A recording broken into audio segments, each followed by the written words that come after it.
Series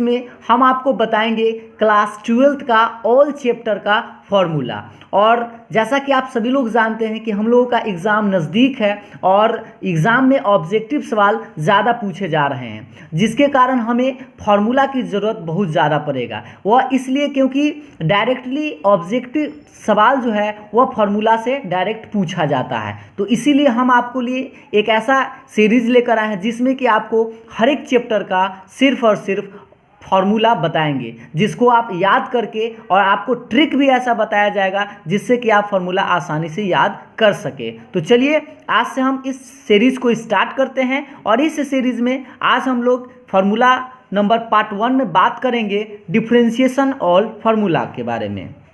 में हम लोग जानेंगे डिफरेंशिएशन का ऑल फार्मूला। ठीक है, तो देखिए पहले सबसे पहला सिंपल सा बेसिक स्टैंडर्ड फार्मूला जो होता है उसे हम लोगों को याद करना होगा, क्योंकि सिंपल सा जो फार्मूला है उसी में से डायरेक्ट 1 नंबर का सवाल आता है। हम आपको यह भी बताएंगे कि कौन सा सवाल ज़्यादा पूछे जाते हैं और कौन सा फार्मूला ज़्यादा पूछे जाते हैं। तो देखिएगा पहला नंबर आपका फार्मूला आता है d/dx x के पावर n, और x के पावर n का डिफरेंशिएशन होगा n x के पावर n-1। इसको आप ऐसे याद रखें, पावर को बाहर और पावर में से 1 घट जाता है। दूसरा नंबर फार्मूला है d/dx x यानी x का डिफरेंशिएशन 1 होगा। और तीसरा नंबर है कांस्टेंट c यानी कि कांस्टेंट, और कांस्टेंट का डिफरेंशिएशन 0 होगा। और उसके बाद चौथा नंबर है रूट x का डिफरेंशिएशन होगा 1/2√x। पांचवा नंबर है 1/x, और 1/x का होगा -1/x²। अब हम लोग आते हैं नेक्स्ट 6 नंबर पर d/dx e के पावर x का डिफरेंशिएशन होगा e के power x। Next number log x का डिफरेंशिएशन होता है 1/x। a के पावर x का डिफरेंशिएशन होता है a के power x into log a। उसके बाद sin x का डिफरेंशिएशन होगा cos x का डिफरेंशिएशन होगा -sin x। 11 नंबर फार्मूला पर अब हम लोग चलते हैं। tan x का डिफरेंशिएशन होता है sec²x।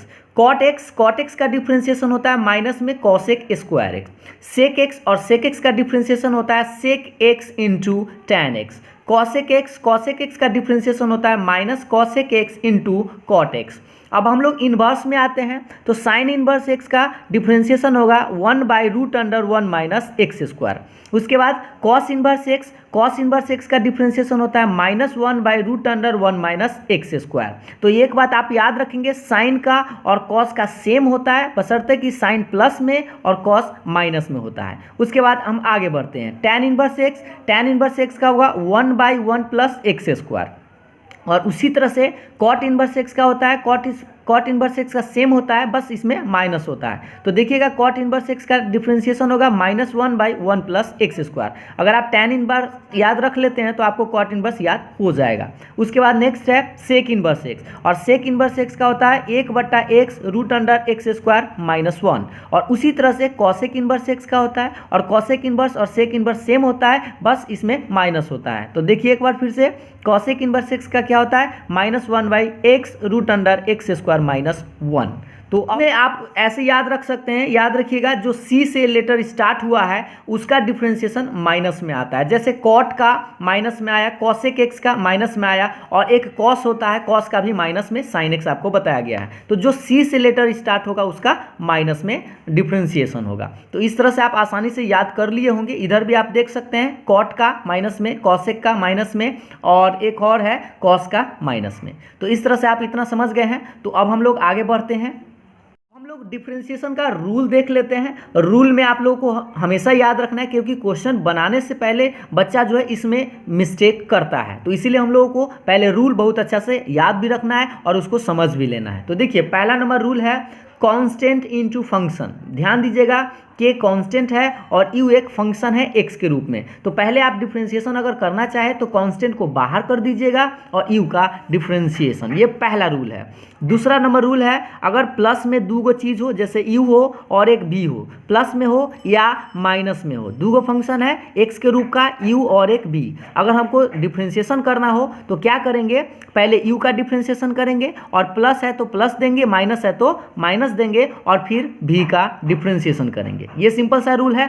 लेकिन तीसरा नंबर रूल क्या है, u इंटू बी, अगर इंटू में हो तब आप ऐसा इस्तेमाल नहीं करेंगे, इसका स्पेशल रूल लगाना होगा। इसमें आपको करना क्या होगा, पहला को बाहर कर लेना होगा और दूसरा का डिफरेंशिएशन और प्लस दूसरा को बाहर करना होगा और पहला का डिफरेंशिएशन करना होगा। एक बार फिर से u को बाहर, b का डिफरेंशिएशन प्लस b को बाहर, u का डिफरेंशिएशन। इसको याद करने का तरीका सबसे अच्छा है, पहला को बाहर, दूसरा का डिफरेंशिएशन प्लस दूसरा को बाहर और पहला का डिफरेंशिएशन, ठीक है। और 4 नंबर देखिए लास्ट रूल है u बटा v का, अगर बटा में हो यानी भाग में हो क्वेश्चन डिफरेंशिएशन में, तब हम लोग कैसे करेंगे, तो पहले आप लिखेंगे v का स्क्वायर और v को ही बाहर करेंगे और u का डिफरेंशिएशन माइनस u को बाहर और v का डिफरेंशिएशन, ठीक है। अब इसको याद कैसे रखेंगे, तो पहले नीचे का स्क्वायर, निचला को बाहर, ऊपर का डिफरेंशिएशन माइनस ऊपर का को बाहर और निचला का डिफरेंशिएशन, ठीक है। तो इस तरह से आप याद कर सकते हैं। हम लोग सीखेंगे डिफरेंशिएशन का ऑल फार्मूला में क्लास 12 का ही चेन रूल के बारे में। और चेन रूल जैसा कि आप सभी लोग जानते हैं कि चेन रूल आपके लिए सबसे ज़्यादा इम्पॉर्टेंट है। तो पहला नंबर आप याद रखेंगे dy/dx बराबर dy/dt गुना dt/dx, और dt से dt कैंसिल हो जाएगा तो फिर dy/dx बचेगा। ये किसके लिए है, जब आपके पास दो फंक्शन का डिफरेंशिएशन करना होगा, तो इस तरह से आप चेन रूल लगाएंगे। यही चीज़ अगर 3 गो हो तो इसको लिखेंगे dy/dx बराबर dy/dt गुना dt/du गुना du/dx। जैसे u से u कटेगा और t से t कट जाएगा तो फिर हमारे पास dy/dx बचेगा। तो ये कब लगाएंगे, जब हमारे पास 3 गो फंक्शन हो, ठीक है। अब हम लोग ये चेन रूल पर ही इंपॉर्टेंट फार्मूला याद कर लेते हैं, जिससे कि आप आसानी से ऑब्जेक्टिव सवाल हो और सब्जेक्टिव सवाल हो बना सके। जैसे पहला नंबर फार्मूला याद रखें, d/dx फंक्शन के पावर n, d/dx फंक्शन के पावर n का फार्मूला क्या होगा, n पहले पावर को बाहर करेंगे, फंक्शन पावर में से 1 घटाएंगे मतलब n-1 और फिर से आप इसी फंक्शन का डिफरेंशिएशन करेंगे तो d/dx of function.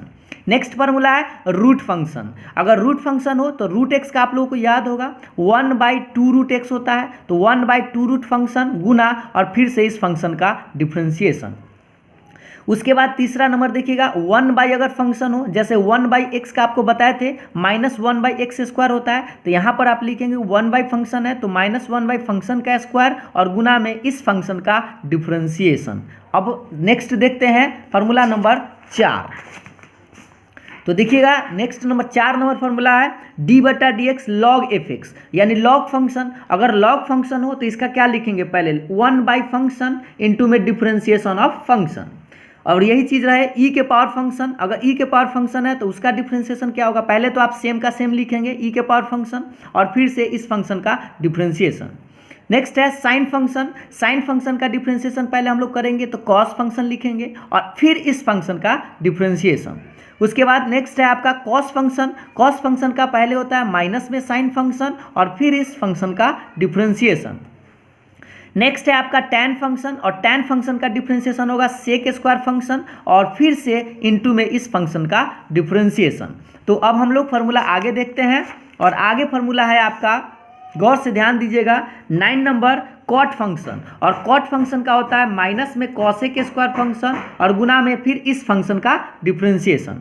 Sec function, sec x का आप लोगों को याद है, उस तरह से आप लिख सकते हैं। सेक एक्स का क्या होता है, sec x into tan x, तो यहाँ पर एक्स नहीं है बल्कि फंक्शन है, तो आप इस तरह से याद रखेंगे सेक फंक्शन का sec function into tan function into differentiation of function. उसके बाद cosec function x, cosec function का होता है minus cosec function into cot function into में डिफरेंशिएशन ऑफ फंक्शन। उसके बाद sine function, sine inverse function. तो साइन इनवर्स फंक्शन का क्या होगा, 1/√1 माइनस फंक्शन का square into d/dx of function, मतलब फंक्शन का फिर से डिफ्रेंशिएशन। यानी कि पहले आपको क्या करना है, साइन इनवर्स एक्स का याद रखना है फॉर्मूला, तो 1/√1 माइनस एक्स स्क्वायर, लेकिन यहाँ एक्स नहीं है, एक्स के जगह क्या है, फंक्शन है, तो फंक्शन का स्क्वायर और फिर इस फंक्शन का डिफ्रेंशिएशन। उसके बाद tan inverse function, tan inverse function का क्या होगा, 1/1 प्लस फंक्शन का स्क्वायर और गुना में डिफ्रेंशिएशन ऑफ फंक्शन। जैसे tan इनवर्स एक्स का याद होगा 1/1 प्लस एक्स स्क्वायर, और यहाँ पर फंक्शन है एक्स के जगह, तो फंक्शन का स्क्वायर गुना में differentiation of function. Last number देख लेते हैं कि अगर y का डिफ्रेंशिएशन x के रेस्पेक्ट में करना हो तो dy/dx, अगर वाई स्क्वायर का डिफ्रेंशिएशन x के रेस्पेक्ट में करना हो तो 2y dy/dx, अगर यही चीज़ वाई क्यू का डिफ्रेंशिएशन करना हो तो 3y स्क्वायर और dy/dx। तो इस तरह से आप आसानी से फॉर्मूला याद कर सकते हैं। तो आप वीडियो को एक बार दो बार जरूर देख लीजिएगा, जिससे कि आपको फॉर्मूला अच्छा से याद भी हो जाएगा, और अंत में याद हो जाए तो आप इसको एक बार लिख के ज़रूर देखिएगा, जिससे कि आपको हमेशा के लिए याद रहेगा। तो फिर मिलते हैं हम लोग नेक्स्ट वीडियो में। आज का वीडियो यहीं तक समाप्त किया जाता है, और अगर आपको अच्छा लगा हो तो मेरे वीडियो को लाइक कर दीजिए, और इसी तरह के हर एक फार्मूला को जानने के लिए आप मेरे वीडियो को लाइक कर चैनल को सब्सक्राइब ज़रूर कर दीजिएगा। फिर मिलते हैं नेक्स्ट वीडियो में, तब तक के लिए बाय बाय।